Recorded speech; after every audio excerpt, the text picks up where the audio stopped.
മാന്യപ്രേക്ഷകർക്ക് എൻ്റെ പ്രണാമം. ഇന്ന് ജനുവരി മാസം 3-ാം തീയതിയാണ്. എൻ്റെ ജീവിതത്തിൽ ഒരു പ്രധാനപ്പെട്ട ദിവസമാണ്. എറണാകുളത്ത് കൊച്ചിൻ കോളേജിൽ അധ്യാപകനായിട്ട് പ്രവർത്തിച്ചുകൊണ്ടിരുന്ന കാലഘട്ടത്തിൽ മഹാരാജാസ് കോളേജിൽ എന്നെ പഠിപ്പിച്ച ഡോക്ടർ രാമൻ സാറ് ഒരു കാഷ്വലായിട്ടൊരു കമന്റ് കുറേ ദിവസങ്ങൾക്ക് മുമ്പ്, ജനുവരി 3-ന് കുറേ ദിവസങ്ങൾക്ക് മുമ്പ് 1979 ഡിസംബർ 27-ാം തീയതി ക്രിസ്തുമസ് വെക്കേഷന് മഹാരാജാസ് കോളേജിൽ അദ്ദേഹത്തിനെ കാണാൻ പോയപ്പോൾ അദ്ദേഹം പറഞ്ഞു, ഗോപാലകൃഷ്ണൻ ഒരു കോളേജ് അധ്യാപകനായിട്ട് ജീവിതം അവസാനിപ്പിക്കണോ, അല്ല കുറേ കൂടി ഉയരണോ? ഇന്ന് അദ്ദേഹം ഒന്നും പറഞ്ഞില്ല. ഞാൻ ഡോക്ടർ രാമൻ സാറിനോട് ചോദിച്ചു, സാർ എന്താ ഉദ്ദേശിച്ചത്? കേരളത്തിൽ മാത്രം ജീവിച്ച് കേരളത്തിന് പുറത്തു പോലും കാര്യമായിട്ട് പോവാത്ത, ഇടയ്ക്കൊന്ന് ബാബ ആറ്റമിക് റിസർച്ച് സെന്ററിലേക്ക് ഇന്റർവ്യൂവിന് പോയിരുന്നു, ഇടയ്ക്കൊന്ന് ചെന്നൈയിലേക്ക് പോകാറുണ്ട്, വേറൊരു സ്ഥലത്തേക്കും പോയിട്ട് ശീലമില്ലാത്ത ഒരു വ്യക്തിയായ എനിക്ക് മഹാരാജാസ് കോളേജിലെ അന്തരീക്ഷത്തിൽ നിന്ന് കൊച്ചിൻ കോളേജിലെ ചെറിയ സൗകര്യങ്ങളിൽ കൊച്ചിൻ യൂണിവേഴ്സിറ്റിയിൽ കുറച്ച് ഗവേഷണം നടത്തിയ ചെറിയൊരു അനുഭവം കൂടാതെ ബാക്കി ഒരു വർഷമായിട്ട് കൊച്ചിൻ കോളേജിൽ അധ്യാപകനായിട്ട് തുടരുമ്പോൾ അധ്യാപക വൃത്തി ഏറ്റവും ശ്രേഷ്ഠമാണെന്ന് കരുതുന്ന എൻ്റെ അച്ഛൻ അതിൽ നീ നിരന്തരം തുടരണമെന്ന് നിരന്തരം ഉപദേശിക്കുമ്പോൾ ഒരു കോളേജ് അധ്യാപകനായിട്ട് ജീവിതം അവസാനിപ്പിക്കണോ എന്ന് സാറ് ചോദിച്ചത് എന്തിനാണ്?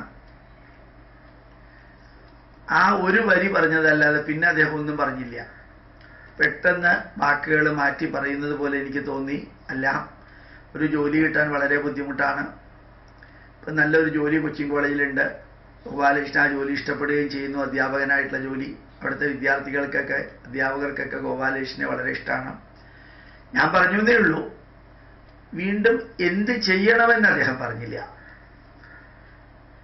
ഞാൻ അടുത്ത ദിവസം ഡിസംബർ മാസം 28, 1979 വന്ന് അദ്ദേഹത്തിൻ്റെ അടുത്ത് ചോദിച്ചു, സാർ ഇന്നലെ പറഞ്ഞത് എന്താണ്? കോളേജ് അധ്യാപകനായിട്ട് ജീവിതം അവസാനിപ്പിക്കണോ എന്ന് ചോദിച്ചത് എന്തുകൊണ്ടാണ്? ഇപ്പൊ കുറേ നിർബന്ധിച്ചപ്പോൾ അദ്ദേഹം പറഞ്ഞു, ഹൈദരാബാദിലെ റീജിയണൽ റിസർച്ച് ലാബറട്ടറി, ഇന്നതിൻ്റെ പേര് Indian institute of chemical technology, ഇവിടെ ഡോക്ടർ കൈമൾ എന്ന് പറയുന്ന വ്യക്തിയുണ്ട്. അദ്ദേഹം PhD ചെയ്യാൻ താല്പര്യമുള്ളവരെ അങ്ങോട്ട് ക്ഷണിക്കുന്നുണ്ട്. ഗോപാലകൃഷ്ണന് താല്പര്യമുണ്ടെങ്കിൽ പോകാം. അത് കഴിഞ്ഞാലും വലിയ ജോലി കിട്ടിയെന്ന് വരില്ല, എന്നാലും ഒരു PhD പിന്നീട് എടുക്കാൻ ബുദ്ധിമുട്ടാണ്, ഇപ്പോൾ എടുക്കണം.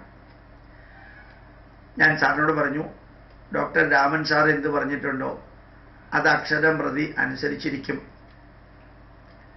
ഡിസംബർ 29-ാം തീയതി കൊച്ചിൻ കോളേജിൽ പോയി. ഇവിടെ കിളിക്കാർ സാറ് പ്രിൻസിപ്പാളായിട്ടിരിക്കുന്നു, Shri Tommy professor of chemistry department. അവരോട് പറഞ്ഞു, ഞാൻ നാളെ രാജിവെക്കുകയാണ്, ഞാൻ ഹൈദരാബാദിലേക്ക് പോവാണ്. അങ്ങനെ ടോമി സാർ പറഞ്ഞു, ഒരു കാരണവശാലും രാജിവെക്കരുത്, ഈ കോളേജിൽ അടിമുടി മാറ്റം ഉണ്ടാക്കിയത് നിങ്ങൾ വന്നതിന് ശേഷമാണ്. പിന്നെ കുറേ പോസിറ്റീവ് പറഞ്ഞു. കിളിക്കാർ സാറ് പറഞ്ഞു, ഗോപാലകൃഷ്ണൻ ഒരിക്കലും രാജിവെക്കരുതെന്ന് പറയണമെന്ന് എനിക്കുണ്ട്, പക്ഷെ ഒരു പ്രിൻസിപ്പാളായ സ്ഥിതിക്ക് ഗോപാലകൃഷ്ണൻ ഇവിടെ ഉണ്ടാവുക. കിളിക്കാർ എന്ന് പറയുന്നത് പ്രിൻസിപ്പാളാണ്. ഞാനൊരു പ്രിൻസിപ്പാളായ സ്ഥിതിക്ക് ഗോപാലകൃഷ്ണൻ ഇവിടെ ഉണ്ടാവുക എന്നുള്ളത് എൻ്റെ ജീവിതത്തിൻ്റെ ആഗ്രഹമാണ്. കർമ്മമണ്ഡലത്തിൽ ഒത്തിരി എനിക്ക് പ്രയോജനമുണ്ട്, പക്ഷേ പഠിക്കാനുള്ള അവസരം ഇപ്പോഴാണ്. രാജിവെക്കണമെങ്കിൽ രാജിവെച്ച് PhDക്ക് പോകണമെന്ന് പറഞ്ഞു. അങ്ങനെ 1-ാം തീയതി രാജി കൊടുത്തു. 3-ാം തീയതി ജനുവരി 3-ാം തീയതി 1980 ഞാൻ ഹൈദരാബാദിലേക്ക് പോയ ദിവസമാണ്. ഒരു ഹോട്ടൽ സപ്ലയറും അമ്പലത്തിലെ പൂജാരിയും എറണാകുളത്തെ TDM ഹാളിലെ വിളമ്പുകാരനും പാചകക്കാരനും എല്ലാമായി പല രീതിയിലൊക്കെ ജീവിച്ച വ്യക്തിക്ക് PhD കിട്ടുമോ ഇല്ലയോ എന്നുള്ളതൊന്നും ചിന്തിക്കാനുള്ള മാനസികാവസ്ഥയൊന്നും എനിക്കുണ്ടായിരുന്നില്ല. അമ്മ കുറേ കരഞ്ഞു, പോകരുത് പറഞ്ഞു. എന്നിട്ട് അമ്മ പറഞ്ഞു, പക്ഷെ നീ വലിയവനാവണം, നീ ലോകത്തിന് മാതൃകയാവുന്ന രീതിയിൽ പ്രവർത്തിക്കുന്നവനാണ്, അത് തുടരണം. അതുകൊണ്ട് അമ്മയുടെ ദുഃഖം നോക്കണ്ട, പോകാൻ പറഞ്ഞു. അച്ഛനൊന്നും വേണ്ടിയില്ല. ഒരു കോളേജ് അധ്യാപകനാണെന്ന് ഞാൻ ലോകത്തിൽ എല്ലാവരോടും പറഞ്ഞ് അഭിമാനിക്കാറുണ്ട്. എൻ്റെ മകൻ കോളേജ് അധ്യാപകനാണ്. ഇനി അതെനിക്ക് സാധിക്കില്ലല്ലോ എന്നുള്ളൊരു ദുഃഖമേ ഉള്ളൂ. പക്ഷേ നിന്റെ ഉയർച്ച ഞാൻ തടയില്ല എന്ന് പറഞ്ഞു. പക്ഷേ എനിക്ക് റെയിൽവേ സ്റ്റേഷനിൽ വന്ന് നിന്നെ യാത്രയാക്കാനുള്ള മാനസികാവസ്ഥയില്ല എന്നും പറഞ്ഞു. ഞാൻ 3-ാം തീയതി രാവിലെ ഹൈദരാബാദിലേക്ക് യാത്ര പുറപ്പെട്ടു. അങ്ങനെ ജീവിതത്തിൽ അടിമുടി മാറ്റം വന്ന ഒരു ദിവസമാണ് ഇന്ന്. ഇത് പറയാൻ വേണ്ടിയല്ല ഞാൻ യഥാർത്ഥത്തിൽ ഈ 3-ാം തീയതി ഒരു കാര്യം പറയാൻ പോകുന്നത്. 1-ാം തീയതി എന്നുള്ളൊരു നല്ല ദിവസമുണ്ട്. ജനുവരി 1, ഇന്ന് 3ആയി. ഡിസംബർ 31-ാം തീയതി രാത്രി 7:30 മണിക്ക് ശ്രീ നരേന്ദ്രമോദി ഇന്ത്യൻ പ്രധാനമന്ത്രി എന്തെല്ലാം പറഞ്ഞു. അതില് 1-ാം തീയതി പത്രത്തിലെ പത്രമാധ്യമങ്ങളുടെ പ്രതികരണം വരും, അത് വായിക്കണം. പക്ഷെ 1-ാം തീയതി അതിരാവിലെ 4 മണിക്ക് തന്നെ പ്രഭാഷണ യാത്രയ്ക്ക് പോയി. 2-ാം തീയതി അതിരാവിലെയാണ് വന്നത്. ഇപ്പോൾ പത്രങ്ങൾ കാണാൻ സാധിച്ചില്ല. നേരത്തെ എഴുന്നേറ്റിട്ട് ഇന്നലത്തെ റെക്കോർഡിംഗ് കഴിച്ചു. ഇന്നലെ വേറെ ജനം ടി വിയിലെ കുറേ റെക്കോർഡിങ്ങും വർക്കിൻ്റെ പെൻഡിങ്ങും ഉണ്ടായിരുന്നു. ഇപ്പോൾ പുതുവത്സരം ആശംസിക്കാൻ ഞാൻ പുതുവത്സര ആശംസ കൊടുത്തത് ആൾ ഇന്ത്യ റേഡിയോയിൽ കൊടുക്കാനായിട്ടുള്ളത് റെക്കോർഡ് ചെയ്യാൻ പോവേണ്ടി വന്നു ഇന്നലെ. ഇന്നലെ ഇവിടെ നിന്ന് കലണ്ടറിനെ കുറിച്ച് ഇന്ന് പ്രഭാതവേദിയിൽ കൊടുക്കാനായിട്ട് ആൾ ഇന്ത്യ റേഡിയോയിൽ റെക്കോർഡ് ചെയ്യേണ്ടി വന്നു. അതെല്ലാം കൂടി കഴിഞ്ഞപ്പോൾ പുതുവത്സരം ആശംസിക്കാൻ എനിക്ക് ജനുവരി 3-ാം തീയതി വരെ കാത്തിരിക്കേണ്ടി വന്നു. എന്നാലും ഒരു കാര്യം ഉറപ്പാണ്, ഈ പുതുവത്സരം സമുജ്വലമായിരിക്കുമെന്നുള്ളത് അടിവരയിട്ട് എൻ്റെ മനസ്സും എന്നെ പോലെയുള്ളവരുടെ മനസ്സ് പറയുന്നു. ഭാരതത്തിൽ അടിമുടി മാറ്റം, കേരളത്തിൽ അടിമുടി മാറ്റം, വീടുകളിൽ അടിമുടി മാറ്റം, വ്യക്തികളുടെ മനസ്സുകളിൽ അടിമുടി മാറ്റം. മാറ്റത്തിനു വേണ്ടിയുള്ള കാഹളം മുഴക്കുമ്പോൾ അതിനെ എതിർത്ത പലരും പറയാറുണ്ട്, ഇവിടെ ആഭ്യന്തര വിപ്ലവം ഉണ്ടാവും, ATM തകർക്കപ്പെടും, ഇവിടുത്തെ ജനങ്ങളുടെ വികാരം നിയന്ത്രണാതീതമാകും, പട്ടാളത്തിനെ ഇറക്കിയാൽ പോലും നിയന്ത്രിക്കാൻ പറ്റില്ല എന്നൊക്കെ പറഞ്ഞ് ഒത്തിരി വിപ്ലവം അവനവൻ്റെ രാത്രിയിലെ ഉറക്കത്തിലെ സ്വപ്നമായിട്ട് കണ്ടവർക്കൊക്കെ പരാജയപ്പെടേണ്ടി വന്നു. എടുത്ത PhD-യും പോസ്റ്റ് ഗ്രാജുവേറ്റ് ഡിഗ്രിയും അതിൻ്റെ ക്വാളിറ്റിയും ക്വാളിഫിക്കേഷനും മറന്ന് പല മന്ത്രിമാരും പല ബുദ്ധിജീവികളും പല രാഷ്ട്രീയക്കാരും നികൃഷ്ടവും നീചവും നിന്ദ്യവുമായ വാക്കുകളെല്ലാം ഉപയോഗിച്ചാലും ഭാരതം ഒരു അസാധാരണ മാറ്റത്തിൻ്റെ വക്കിലാണ്, മുമ്പിലാണ് എന്ന് ഉറപ്പിച്ചു പറയാൻ സാധിക്കും. ലോകത്തിൻ്റെ മുമ്പിൽ ഈ പുതുവത്സരം ഭാരതത്തിന് ഏറ്റവും ഉജ്ജ്വലമാണ്. പത്രമാധ്യമങ്ങളും വളരെയേറെ നിഷ്പക്ഷമായിട്ട് കാര്യങ്ങൾ വിലയിരുത്താൻ തുടങ്ങിയ ഒരു കാഴ്ച അത്ഭുതകരമായിട്ട് തോന്നുന്നു. 1-ാം തീയതിയിലെ മാതൃഭൂമി പത്രം വായിച്ചാൽ അതിൽ തെറ്റുകളായിട്ട് ചൂണ്ടിക്കാണിക്കുന്നുണ്ട്, ശരികളായിട്ട് ചൂണ്ടിക്കാണിക്കുന്നുണ്ട്. രണ്ടും തുല്യ പ്രാധാന്യത്തോടു കൂടി കൊടുക്കുന്ന ഒരു കാഴ്ച. യഥാർത്ഥത്തിൽ ഡിസംബർ 31-ാം തീയതി വൈകുന്നേരത്തെ പ്രഖ്യാപനം അക്ഷരാർത്ഥത്തിൽ മമതാ ബാനർജി പറഞ്ഞ പോലെ ഒരു ബഡ്ജറ്റ് പ്രഭാഷണം മാതിരിയായിരുന്നു. ഇതിൽ വേറെ ഒന്നും പറഞ്ഞിട്ടില്ല, ശരിയോ തെറ്റോ എന്നുള്ളതല്ല. ഞാനും വിചാരിച്ചു ഒരു പ്രധാനമന്ത്രി മൈക്കിന്റെ മുമ്പിൽ വന്നാൽ ജനങ്ങൾക്ക് ഫ്രീ ആയിട്ട് കൊടുക്കുന്ന കാര്യങ്ങളെക്കുറിച്ച് മാത്രം പറഞ്ഞ് ശീലിപ്പിച്ചു കഴിഞ്ഞാൽ ഈ നാടിന്റെ പ്രശ്നങ്ങളെല്ലാം പരിഹരിക്കേണ്ടത് ഒരു വ്യക്തിയാണ് എന്ന ധാരണ ഉണ്ടാവരുത്. ഇവിടെ പ്രശ്നങ്ങൾ ഉണ്ടെങ്കിൽ എല്ലാവരും കൂടി പരിഹരിക്കണം. 5 ലക്ഷം 2ഉം 3ഉം തരത്തിൽ പെൻഷൻ വാങ്ങിക്കുന്ന വ്യക്തികളിൽ 5 ലക്ഷം പേരെ മാറ്റി എന്ന് കേരള ഗവൺമെന്റ് തീരുമാനമെടുത്തത് ഏറ്റവും ഉചിതമായി. അത് ഏത് പാർട്ടി ഭരിക്കുന്നു എന്നുള്ളതല്ല, തീരുമാനത്തിന്റെ മഹത്വമാണ് ഇമ്പോർട്ടന്റ്. ഇനിയും അരിച്ച് നല്ല റിച്ചായിട്ടുള്ള വ്യക്തികൾക്ക് ഇപ്പോൾ പെൻഷൻ കൊടുക്കുന്ന ഒരു സംവിധാനത്തിനെ ന്യായീകരിക്കുന്നവരും സമരം ചെയ്യുന്നവരൊക്കെ ഉണ്ട്. പെൻഷൻ കൊടുക്കുന്നതും അതിനൊരു നിയമാവലിയുണ്ട്. അതല്ലാതെ സോഷ്യൽ പെൻഷൻ കൊടുക്കുമ്പോഴത്തേക്കും അതിന് ഒരു നിയമാവലിയുണ്ട്. അത് പാലിക്കണം എന്ന് കേരള ഗവൺമെന്റ് പറഞ്ഞാൽ വളരെ ന്യായമാണ്. വെള്ളത്തിനും വൈദ്യുതിക്കും അതുപോലെ വീടിന്റെ കരവും അതിന്റെ വലിപ്പവും ഉപയോഗവും അനുസരിച്ച് കൂട്ടണമെന്ന് പറയുന്നത് പെർഫെക്റ്റ് ആണ്. ടോള് വാങ്ങിച്ചോളാൻ പറഞ്ഞിട്ട് കമ്പനി 2000, 5000, 10000 കോടി രൂപ മുടക്കി റോഡ് ഉണ്ടാക്കിയതിനു ശേഷം ടോള് കൊടുക്കാൻ പറ്റിയില്ലെങ്കിൽ പോവണ്ട. 5, 10, 15 ലക്ഷം രൂപ കൊടുത്തിട്ട് കാറ് വാങ്ങിക്കുന്നവന് 50 രൂപ ടോള് കൊടുക്കാൻ സാധിച്ചില്ലെങ്കിൽ പഴയ കാലമൊന്ന് ഓർമ്മിക്കണം. റോഡുകൾ കുണ്ടും കുഴിയുമായിരുന്ന സമയത്ത് 1 ലിറ്റർ ഡീസൽ കൊണ്ട് പോകാവുന്ന സ്ഥലത്ത് ഇന്ന് 1/2 ലിറ്റർ ഡീസൽ, 1/4 ലിറ്റർ ഡീസൽ കൊണ്ട് പോകാം. 10 ലിറ്റർ വേണ്ട ഡീസൽ വേണ്ട സ്ഥലമാണ് എറണാകുളത്ത് നിന്ന് പാലക്കാട്.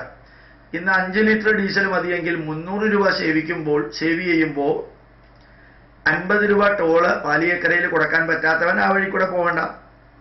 ഇപ്പോൾ ഓർമ്മിക്കാനുള്ളത് ടോള് കൊടുക്കലും അർഹതയില്ലാത്തവനെ റേഷൻ കടയിൽ നിന്ന് മാറ്റലും 2ഉം 3ഉം പെൻഷൻ വാങ്ങിക്കുന്നവരെ ഒരു പെൻഷനോ അല്ലെങ്കിൽ അർഹതയുണ്ടെങ്കിൽ മാത്രം പെൻഷൻ ആക്കുകയോ ചെയ്യുന്നതും ഒരു മുഖ്യമന്ത്രിയും പ്രധാനമന്ത്രിയുമൊക്കെ രാഷ്ട്രത്തെ ഭരിക്കാൻ കയറുമ്പോഴത്തേക്കും ജനങ്ങൾക്ക് വാരിക്കോരി കൊടുക്കാനുള്ളതല്ല.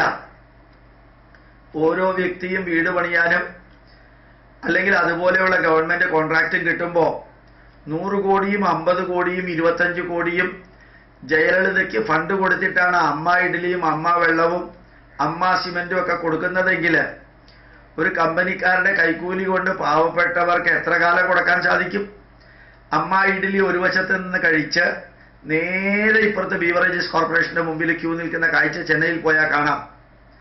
ഇപ്പൊ പണിയെടുക്കുന്നവരെ പണിയെടുപ്പിക്കാതെയാക്കാൻ രാവിലെ ഫ്രീ ഭക്ഷണം, ഉച്ചയ്ക്ക് ഫ്രീ ഭക്ഷണം, വൈകുന്നേരം ഫ്രീ ചായ, രാത്രി ഫ്രീ ഭക്ഷണം. അവന് പിന്നെ എന്തിനെ കുറിച്ചാണ് ബോധർ ചെയ്യേണ്ടത്? ഭക്ഷണത്തിന് വേണ്ടി വർക്ക് ചെയ്തിരുന്നവർക്കൊക്കെ വർക്ക് നിൽക്കാനുള്ള അവസ്ഥയായി. ആസാമിൽ നിന്നും ബംഗാളിൽ നിന്നും ഇപ്പൊ തമിഴ്നാട്ടിലെ ഹോട്ടലുകളിൽ ജോലി ചെയ്യാൻ ആൾക്കാർ വരുന്നു. ആ തമിഴ്നാട്ടില് നിന്നായിരുന്നു കേരളത്തിലേക്ക് ജോലി ചെയ്യാൻ പണ്ട് ആൾക്കാർ വന്നിരുന്നത്. ഇവിടെയുള്ളവര് ഒന്നും ചെയ്യാതെ ക്ഷേമ പെൻഷനും കൊണ്ടിരുന്നപ്പോൾ അതിനൊക്കെ മാറ്റം വരുത്തണ്ടേ? അപ്പൊ ആ മാറ്റത്തിന്റെ ഒരു പുതിയ വത്സരമാവട്ടെ ഇത് എന്ന പത്രമാധ്യമങ്ങളിൽ 3 ദിവസം വന്ന വാർത്തകൾ കൂടി ചേർത്ത് വായിച്ചിട്ട് എനിക്ക് പറയാനുള്ള ആഗ്രഹം അതാണ്. ഇത് ജനങ്ങൾക്ക് എന്തെല്ലാം ആനുകൂല്യങ്ങൾ ലഭിക്കുമ്പോഴും അവരുടെ ഉത്തരവാദിത്വവും കൂടി ഓർമ്മിപ്പിക്കണം. ഒരച്ഛനിൽ നിന്ന് എന്തെല്ലാം ലഭിച്ചു, അച്ഛൻ എന്തെല്ലാം കൊടുക്കണമെന്നും കൂടി നമ്മൾ മക്കൾ ആലോചിക്കണ്ടേ?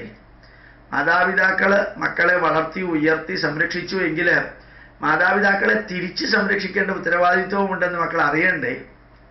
ഒരു രാഷ്ട്രത്തിൽ നിന്ന് എല്ലാ സൗകര്യങ്ങളും പിടിച്ചുപറ്റി കള്ളപ്പണം മാറ്റുമെന്ന് ഉറപ്പിച്ച് പ്രതിജ്ഞയെടുത്ത ആ പ്രധാനമന്ത്രിയോട് 1.5 വർഷം വരെയും പ്രതിപക്ഷ കക്ഷികള് രാജ്യസഭയിലും ലോകസഭയിലും ചോദിച്ചിരുന്ന ഒരേ ഒരു ചോദ്യം, നിങ്ങൾ എത്ര കള്ളപ്പണം പിടിച്ചു എന്ന് മാത്രമായിരുന്നു ചോദിച്ചിരുന്നത്.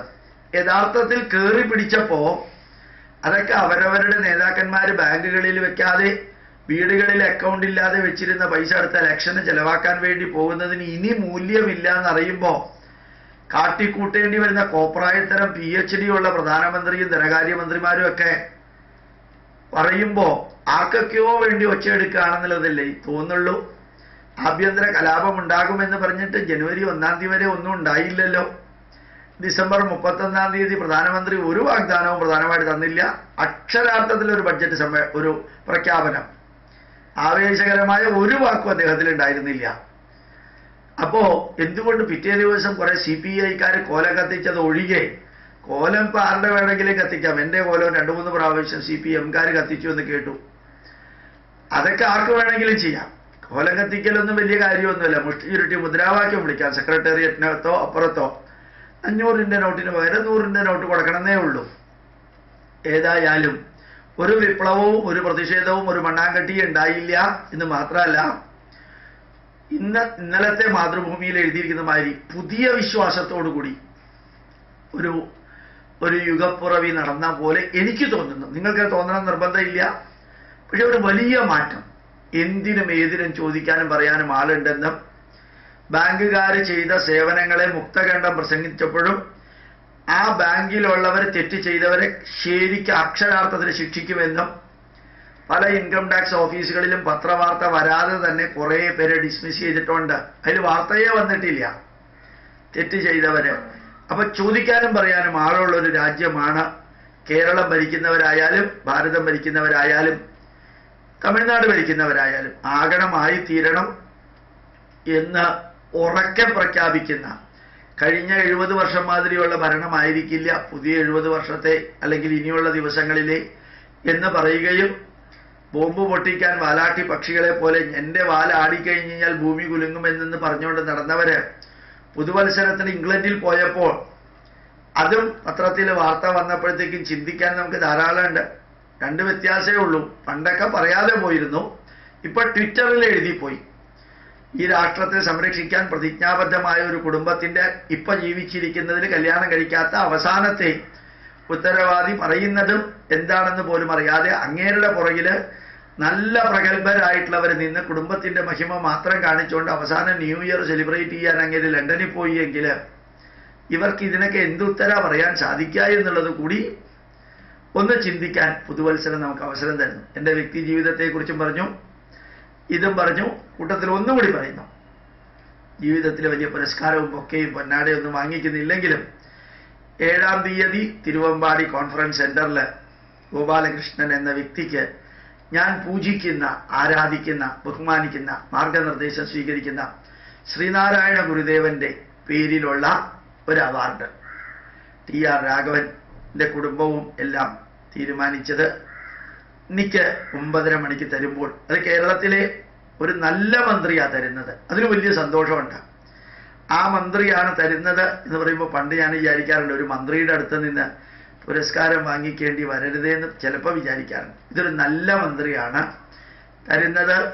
അത് സന്തോഷത്തോട് സ്വീകരിക്കുമ്പോൾ നിങ്ങളും സാധിക്കുമെങ്കിൽ അവിടെ ഉണ്ടാവണം. പ്രണാമം, നമസ്കാരം.